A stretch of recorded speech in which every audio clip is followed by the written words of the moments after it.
She was an honor student, tall, ambitious, and bound for a future in education, until she met a man who promised power through blood. Sara María Aldrete, once known for her academic excellence, would become La Madrina, the godmother of a cult steeped in dark rituals and death. What began as fortune-telling and drug smuggling spiraled into one of the most horrifying killing sprees in Mexican history. Human sacrifices, mutilated bodies, and a cauldron filled with brains and blood marks the trail of terror left by Aldrete and cult leader Adolfo Constanzo. The world was stunned when the disappearance of a young American spring breaker revealed the twisted underworld of Palo Mayombe, greed and blind faith. Behind the charm and ceremonial masks lay a heartless hunger for power, one that devoured dozens of lives in its pursuit. In the end, when you trade your conscience for control, you don't find power, you become its prisoner.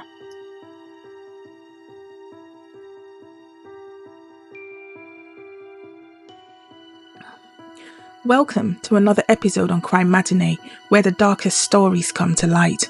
Today, we're diving into the chilling case of Sara María Aldrete, the honor student turned high priestess of a drug-smuggling, human-sacrificing cult.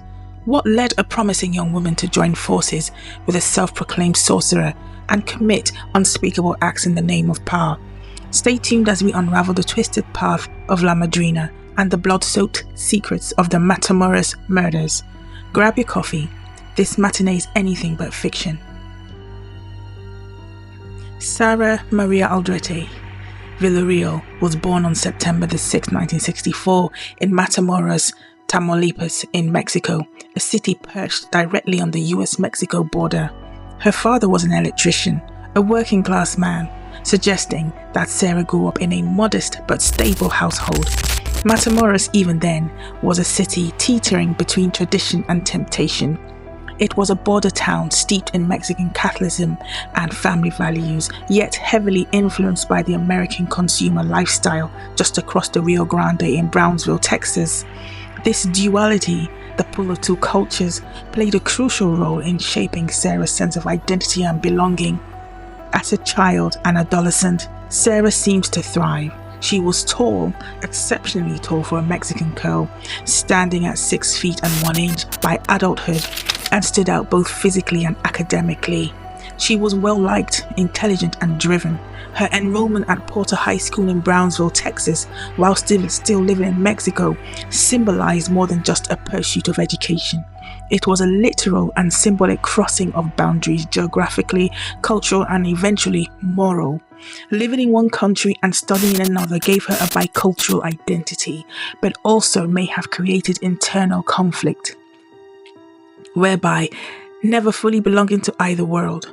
In Brownsville, and later at Texas Southmost College, where she studied physical education, Sara built a reputation as a responsible, high-achieving student. She juggled academics with part-time work as an aerobics instructor and a secretary, and even earned accolades like the Outstanding Physical Education Award and a listing in the school's Who's Who's directory. But despite her surface-level success, Sara was also experiencing the common pressures of life in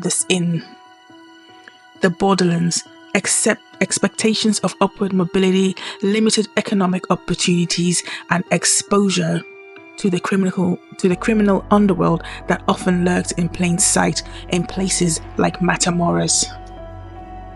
A key turning point came during her adolescence and early adulthood in the mid-1980s, a time when the Mexican drug trade was rapidly expanding and spiritual practices like Santería and Palo Mayombe were being distorted and weaponized by certain groups for power and profit. It was during this volatile period that she began dating Gilberto Souza, a drug dealer with ties to the powerful Hernandez clan.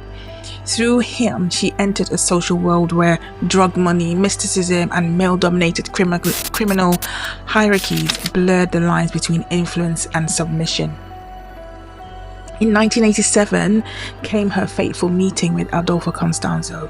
Constanzo was magnetic, charismatic, controlling, and steeped in occult practices. He found in Sara a combination of vulnerability and ambition. Under his psychological grooming, what began as curiosity morphed into indoctrination. Her academic discipline was slowly repurposed into cult hierarchy and loyalty. He gave her the name La Madrina, the godmother, placing her as second in command in a twisted theology that fused Afro-Caribbean ritual, ancient Aztec belief, and raw brutality. In summary, Sara's transformation was not born in a vacuum. It was forged at the crossroads of cultures in a town pulsing with spiritual syncretism and criminal opportunity. Her life trajectory, from promising student to cult leader, was a tragic fusion of personal vulnerability, environmental influence, and manipulative relationships. In a world that offered her limited ways to feel powerful or seen, she chose the path that demanded the ultimate price: her humanity. Sara María Aldrete met Adolfo Constanzo under seemingly ordinary circumstances, but the encounter would mark a critical turning point in her life, one that would ultimately lead her into the heart of one of Mexico's most horrifying cult crimes. It was July 30th, 1987, a sweltering summer day in Matamoros when Sara was driving through the city streets. At the time, she was a 20-year-old college student at Texas Southmost College in Brownsville, Texas, studying physical education. She was well regarded by her professors and peers, had received multiple academic honors, and lived in a relatively structured, disciplined life. She managed a residence with her parents in Matamoros, but also worked and studied across the border in the United States. Her world, though seemingly orderly, sat right at the crossroads of two cultures and worlds: lawful academia and the chaos of the drug underworld that permeated much of borderland life in the 1980s. As she navigated traffic that afternoon, a shiny, expensive Mercedes-Benz suddenly cut her off. Narrowly avoiding a collision, the driver, a tall, handsome, well-dressed man in his mid-20s, stepped out, apologized graciously, and introduced himself. His name was Adolfo Constanzo, a Cuban-American living in Mexico City. To Sara, this charming stranger seemed confident and exotic, but what she didn't know was that their meeting wasn't coincidental. It was a carefully staged encounter by Constanzo himself, who had been watching her for a while. At the time, Sara was romantically engulfed with Gilberto Souza, whom she'd met a while back, who was the well-connected drug trafficker and a member of one of the most powerful drug clans. It was known as the Hernandez drug clan, and Constanzo had been closely observing Souza and his connections. So he was looking for a way to infiltrate into this Hernandez network. He himself was also pretty much going to consider him a rival. So he was looking for a way to get into this Gilberto Souza's network. And he identified Sara not just as a potential romantic conquest, but also as a strategically valuable target, because she was intelligent, she had that respect, and she was closely tied to influential players in Matamoros' drug scene. So by orchestrating this chance encounter, he would be able to bypass male intermediaries and charm his way directly into the heart of the organization. Their relationship blossomed quickly. Constanzo began spending time with Sara, eventually meeting both her and Souza together. In one notable instance, he met them at Brownsville, but deliberately refused to shake Souza's hand. It was a subtle power move. Not long afterward, Souza received an anonymous phone call suggesting Sara was involved with another man. So Souza became enraged and jealous, and he broke off the relationship with Sara, suspecting her of infidelity. But Constanzo had successfully now eliminated a rival and emotionally isolated Sara. And this was a classic manipulation act in the style of a cult leader grooming a key recruit. Sara, now distraught and vulnerable, she would now turn to Constanzo for comfort, which essentially is what he wanted. He showed her his tarot cards. He offered insight and spiritual power. He was offering her insight and spiritual power. He even claims to have foreseen her breakup with Souza, further convincing her of his mystical abilities. Their sexual relationship was short-lived because Constanzo preferred men and made no effort to hide it. But the emotional bond and spiritual seduction he cultivated in Sara ran far deeper than romance. Constanzo knew his strengths and his abilities, and being able to charm people and romance them to get them where he wanted them to be without necessarily forsaking who he really was. So through repeated exposure to Constanzo's rituals, philosophy, and charismatic leadership, she became enamored, not only with the man, but with the sense of identity and power he offered her. He began calling her La Madrina, meaning the godmother. This was a revered title he bestowed upon her within his growing cult. So this nickname wasn't just symbolic, it was also strategic, because Constanzo recognized in Sara someone who could lend his operation legitimacy, discipline, and access to powerful drug traffickers. He was using her as the front because she had that image and respect, and she would be able to get into places easier and unnoticed and unsuspected than most other people in the cult or the gang. So from this, she became his second in command, overseeing the cult when he was away and helping to lure new recruits into their orbit. So this is who she became. In essence, Sara's meeting with Constanzo was the beginning of a psychological and spiritual conquest. He exploited her ambition, her need for validation, and her proximity to power. So what started as a chance encounter on a Matamoros street would end with Sara immersed in ritual murder, drug trafficking, and one of the most shocking criminal enterprises ever uncovered in Mexico. Her story is a haunting reminder of how charisma, manipulation, and timing can turn even the most promising life into a vessel for horror. So let's talk a little bit about Constanzo and look into his background, find out why he became the kind of person he was and how he got there. So Adolfo de Jesus Constanzo was born on the 1st of November in 1962 in Miami, Florida, to a 15-year-old, at the time, Cuban immigrant named Delia Aurora Gonzalez del Valle. So from the moment of his birth, Adolfo's life, unfortunately, was immersed in a chaotic mixture of instability, criminality, and mysticism, a cocktail that will ferment into something far more dangerous as he matured. His upbringing and the environment he was raised in were deeply influential in laying the foundation for his future identity as a cult leader, mass murderer, and self-proclaimed sorcerer. When he was young, his biological father died. He was very young at the time, and his mother would go on to remarry 2 more times. It was his last, I believe his third father, who will be his second stepfather, who was heavily involved in drug trafficking and occult practices. And sadly, this would have a permanent influence on him in his formative years. Delia Gonzalez, his mother, was a deeply troubled woman. She had 3 children by 3 different men and maintained a lifestyle entrenched in both poverty and petty crime. She was arrested over 30 times for crimes ranging from theft and fraud to child neglect, and yet she always seems to evade long-term consequences, something she credited to her religious practices. She was a devoted practitioner of Palo Mayombe, which is an Afro-Caribbean religion with roots in Central Africa.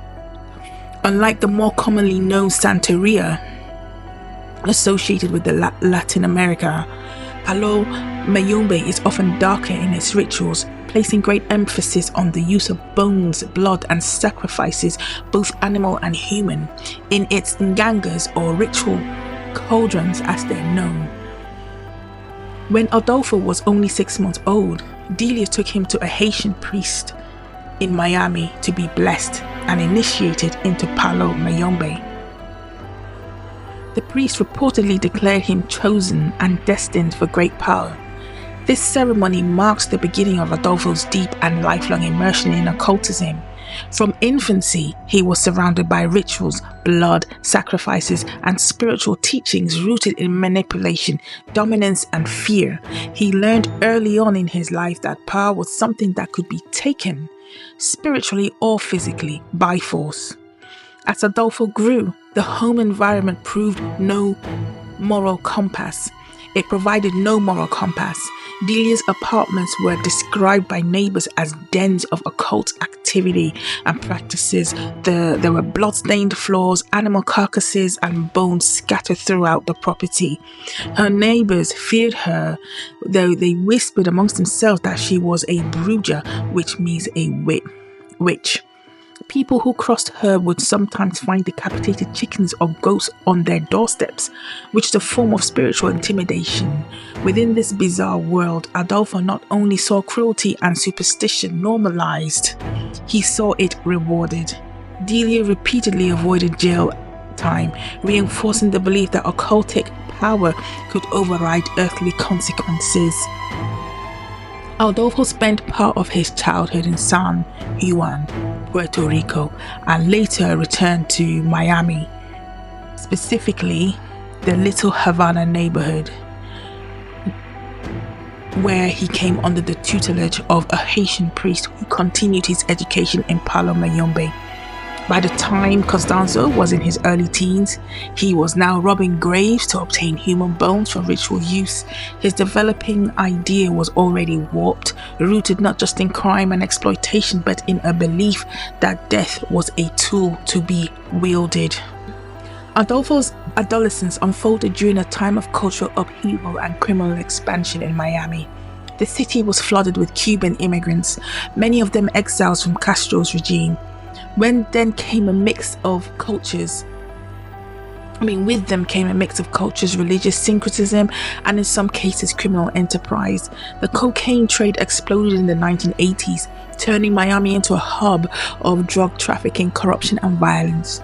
The line between criminal enterprise and spiritual manipulation became blurred in this atmosphere, particularly in marginalized immigrant communities where people were more vulnerable to promises of supernatural protection and power. At the same time, American pop culture in the 70s and 80s was experiencing a rise in fascination with the occult, Satanism, and mystical practices. Films like The Exorcist, Rosemary's Baby, and The Believers, which Constanzo would later become obsessed with, helped to build a cultural undercurrent that made dark spirituality not only visible, but strangely appealing to those already walking a fringe path. For someone like Constanzo, already steeped in magic, craving power, and lacking moral restraint, this cultural climate validated and amplified his developing ideology. By his late teens, Constanzo was already showing signs of a budding sociopath. He was arrested multiple times, including for shoplifting, once a chainsaw, disturbingly prophetic. Despite being baptized Catholic and even serving briefly as an altar boy, his true spiritual allegiance was with Kadia Pembe, the Palo Mayombe equivalent of Satan, to whom he pledged himself. One of his initiations into adulthood involved ritual scarring, a spiritual rite in which symbols were cut into his flesh, a declaration that my soul is dead and I have no God. He dropped out of junior college after one semester and turned his attention fully to black magic and hustling. By now, Adolfo had a clear pattern: charm, manipulate, exploit, and discard. His growing belief in psychic powers, likely a combination of code reading, manipulation, and real intuition, earned him followers and paid clients in Miami. Many were drug traffickers drawn to the idea of magic-based protection and invincibility. Eventually, Constanzo moved to Mexico City, where his charisma, good looks, and mystical aura allowed him to infiltrate both the drug underworld and high society. His clientele included not only smugglers and hitmen, but also police officers, models, and politicians. He offered them cleansings, predictions, and dark magic in exchange for money and loyalty. He was no longer just a practitioner, he was a self-made god, believed by his followers to be bulletproof, prophetic, and divinely connected. The influence of his upbringing was evident in every facet of his life, in that first of all it was his mother's criminality that became his blueprint for manipulating the law.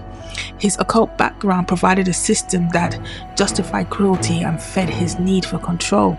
Then the environments he was in, Miami, then Mexico, were and may still rightly be places which reward violence, deception, and power. Unfortunately, the era he grew up in glamorized the occult and blurred the lines between spirituality and spectacle. Adolfo Constanzo was the product of an environment steeped in chaos, crime and corruption, where the mystical was indistinguishable from the brutal. Raised in a household where blood was sacred and cruelty was normalized, he never had the chance or the desire to form a conventional moral compass. By the time he reached adulthood, his mind was already shaped by the belief that power came through death, pain and domination.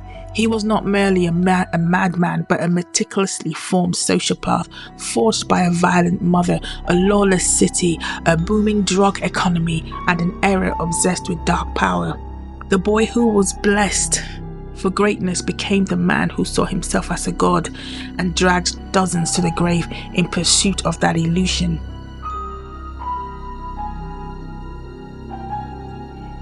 She was once a symbol of promise, Sara María Aldrete, towering and bright, the pride of her college and her family, an honor student by day, an aerobics instructor, a daughter, a dreamer, but on a night thick with incense and dread, all that she had been was about to be stripped away from her. It began in secrecy, far from the lecture halls of Texas Southerners College, and deep within the shadows of Matamoros. Adolfo Constanzo, her charming, confident, turned spiritual guide, stood before her not as a man, but as a god. The others were already there, shirtless, chanting, eyes wide with feverish devotion. In the flickering glow of black candles, he called her forward. Tonight, he said, you are reborn. In the center of the room was the inganga, a massive iron cauldron brimming with blood, bones, feathers and rotting flesh. Palo Mayombe's sacred vessel, its foul stench curled around her, invading her senses as drums pounded in a slow hypnotic rhythm. Constanzo began the ritual. He pricked her skin with a knife, drawing blood not in violence but in offering. The others smeared her with ashes. She was now La Madrina, the godmother. Not a title, not even a role. It was her destiny, but her initiation wasn't merely symbolic. Constanzo knew power must be sealed in fear and obedience, and so he placed her in command, his second in command. The followers were told to obey her as they obeyed him. She supervised the rituals, kept the books, memorized the rites. With each act of loyalty, the woman Sara had once been faded further away. Her final test came soon after. A man, a rival dealer, had been captured and bound at Rancho Santa Elena. Constanzo turned to her. He disrespected the spirits, he said to her. Show them your faith. Her hands trembled, but she obeyed him. She held the ritual blade, muttering the chants. She smeared the blood. The man's screams ran out across the barren fields, but nobody came. No one stopped them from what they were doing. No one came to save him. And when it was over, something inside her had changed. The fear was gone. The shame was gone. In its place, there was power, dark, twisted, and euphoric. She had crossed a threshold from which there would be no return. That night, Sara was no longer just a student. She was now a full-blooded believer and a leader of darkness. She was now a full-blooded killer, and to her and the rest of the clan, the gods of blood had accepted her.